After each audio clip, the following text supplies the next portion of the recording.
Le point numéro 2, Patricia Elias, les apports. Donc, le point qu'on a décidé de conserver en conseil ce soir, c'est l'apport en nature des fonciers relatifs aux îlots constructibles de l'opération Aménagement La Sanglerie.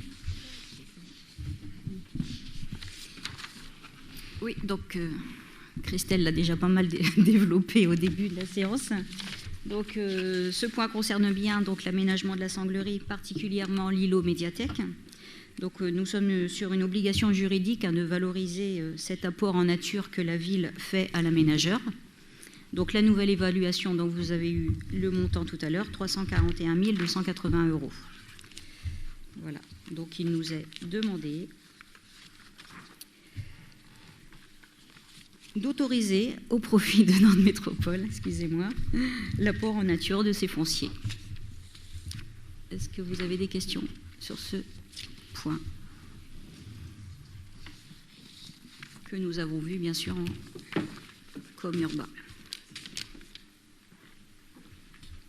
Pas de questions? Non. Donc qui vote contre? Qui s'abstient? Qui est pour? Merci. Alors, Patricia toujours, cession d'une bande verte à la ZAC des Vignes. Est-ce que je vous projette le plan? Vous l'aviez dans le dossier.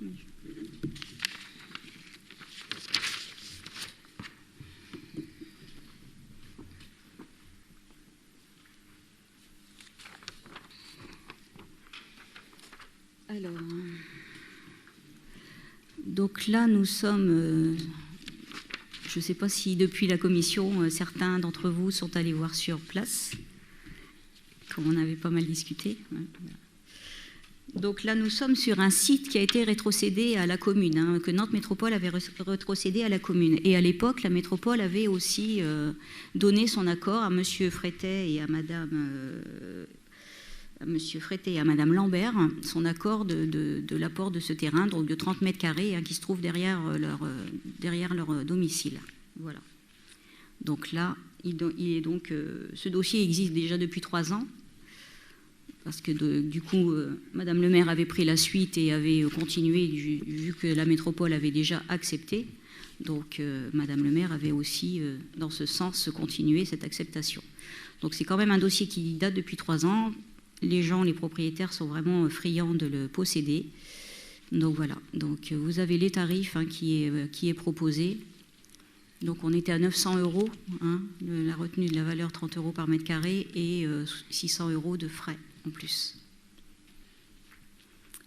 Avez-vous des remarques sur ce point? Je commence par Muriel, l'un ou l'autre.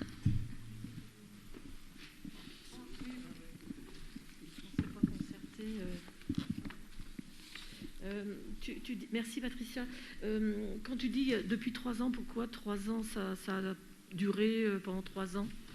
Parce que la demande date de 3 ans de M. Frétet, mais comme on n'avait pas encore envisagé la tranche 4 et la coulée verte et le cheminement sur toute la ZAC des Vignes, on avait dans un premier temps demandé à M. Frétet de patienter, puisque nous on ne savait pas si ce cheminement il servirait de cheminement tout simplement, enfin, si cet espace servirait de cheminement, parce que c'est pas un cheminement. Oui.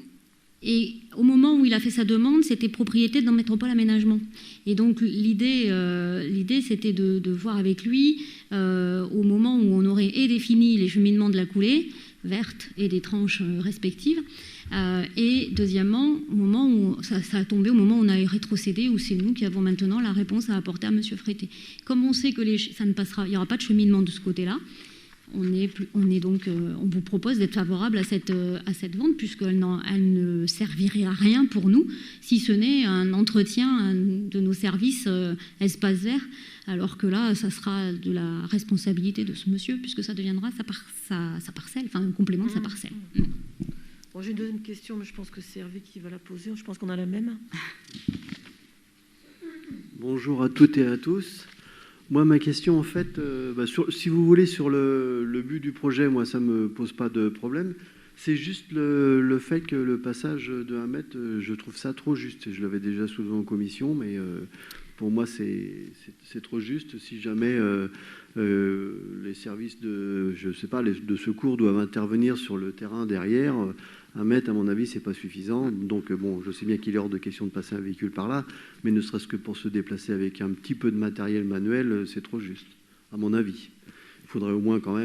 Alors, les services, en tout cas, Espace Vert, sont allés sur place. Hein. C'est eux qui ont évalué ce périmètre, hein, qui a été fait avec le service urbanisme. Donc, pour eux, ça leur suffisait. Maintenant, on voit bien que c'est vraiment un endroit qui est un peu sauvage, enfin, qui n'est pas du tout exploité, sauf peut-être pour des jeunes qui se regroupent à ce niveau-là, surtout qu'il y a un petit bosquet, hein, si vous êtes allé vraiment voir. Donc, je pense que c'est aussi, ça évite aussi d'inciter aussi les jeunes à se regrouper là. Moi, je trouve que c'est pas une mauvaise idée. Mais encore au départ, c'est pas du tout une servitude. Hein. Ça n'a jamais été une servitude, cet endroit-là. Bon, enfin, moi, c'est ce que je trouvais un peu bizarre quand même, cette largeur d'1 mètre qui me paraît insuffisante.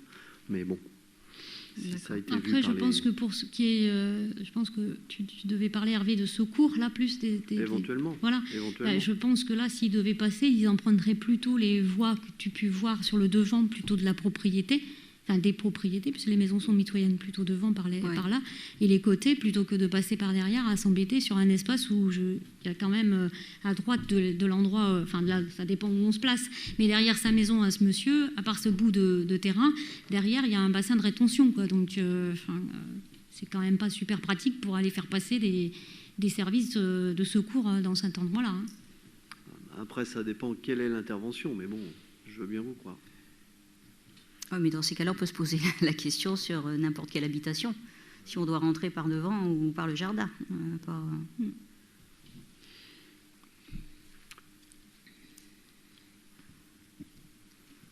Y a-t-il d'autres remarques? Pardon, David, pardon. Oui, donc ce sujet avait fait l'objet de pas mal de débats pendant la commission, notamment au sujet d'autres demandes qui avaient été faites au sein de la ZAC des Vignes sur des demandes d'extension de terrain sur le domaine public.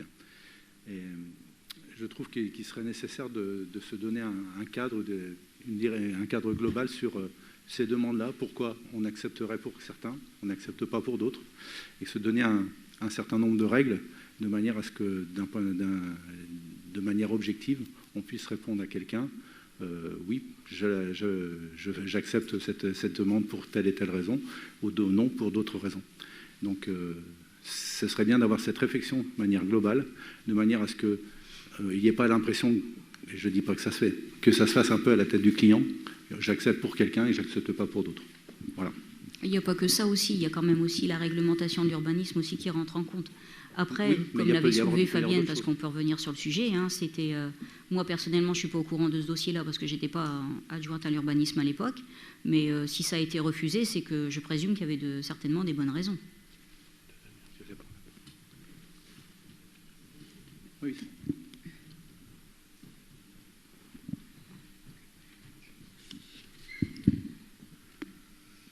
Oui, bonsoir.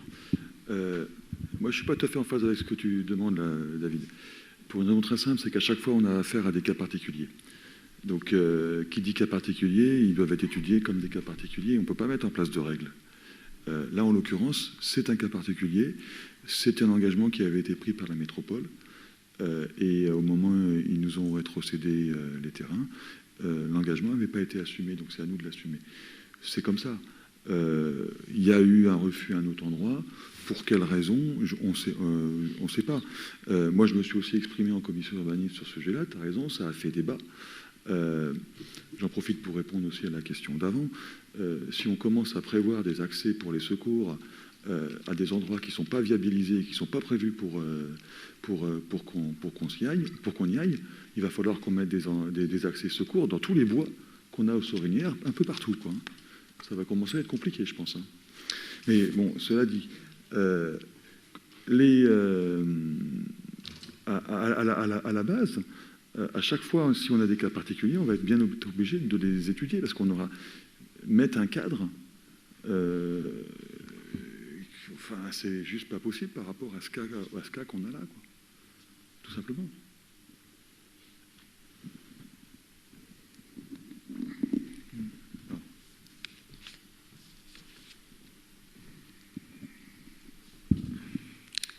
Oui, alors, moi j'ai deux choses à rajouter.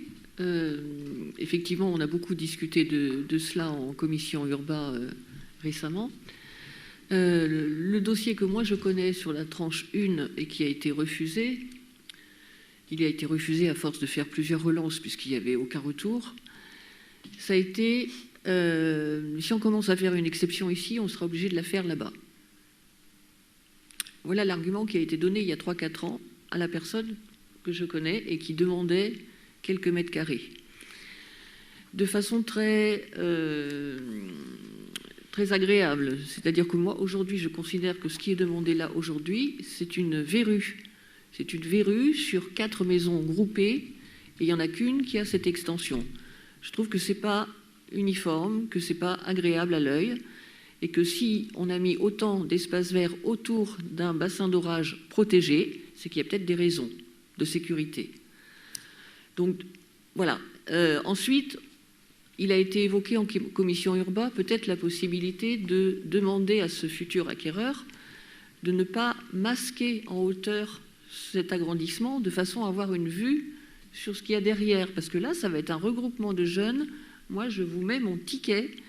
Hein, ça va être un problème. Il n'agrandit pas sa maison. Hein. C'est juste le terrain qui est. Bien sûr, une clôture. Mais il a le droit de clôturer, il a le droit de mettre un abri de jardin assez haut. Droit, non, jeunes... ça va être en fonction de la réglementation de l'urbanisme aussi. La réglementation, ce n'est pas un cheminement officiel, mais c'est un cheminement sauvage qui est utilisé, qui le sera de plus en plus parce que la tranche 4 arrive en face. Donc moi, aujourd'hui, j'estime que c'est un choix qui est malheureux. Pour différentes raisons. Mais là, je considère le cas isolé.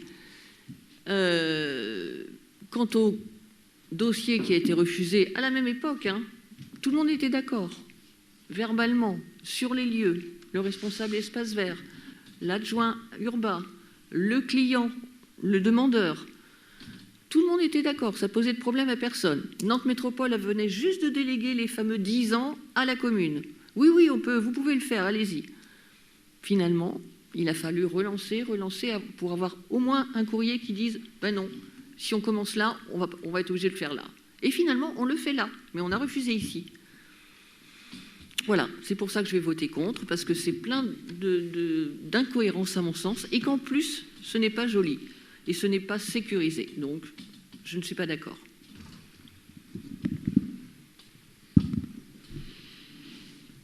Y a-t-il d'autres interventions? Donc je passe le sujet au vote. Donc qui est contre?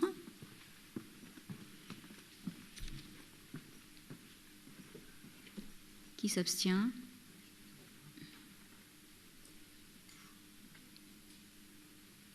Je n'ai pas compté, moi. Il faut que tu donnes les noms parce que là, je... Alors, oui, contre Fabienne. C'est ça? Ouais, vous pouvez relever les mains, les contre, contre, s'il vous plaît. Les noms. Ouais. Contre. Et si vous avez des pouvoirs, levez bien deux mains. Je croyais que tu avais été à l'abstention.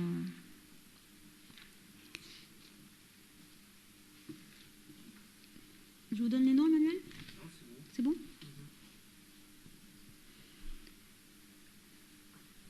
Marie, tu étais en abstention ou tu es contre aussi, là, maintenant? Ah, tu es contre aussi, d'accord. Je croyais que tu t'étais abstenue, excuse-moi. C'est bon pour les contre? Les abstentions maintenant. Donc, il y avait Yannick Pellissier, Tanguy, Carmorgan Sylvie et Sylvie Baradas. Donc, qui est pour? Logiquement, ça fait la différence. C'est bon, c'est passé ou pas, Emmanuel? Parce que là, je n'ai pas compté. Ça fait combien d'abstentions, combien de contre? Ah oui, il faut compter. J'ai 9 contre et j'ai 3 abstentions. D'accord, je note, c'est pour ça. Et 9. Ok.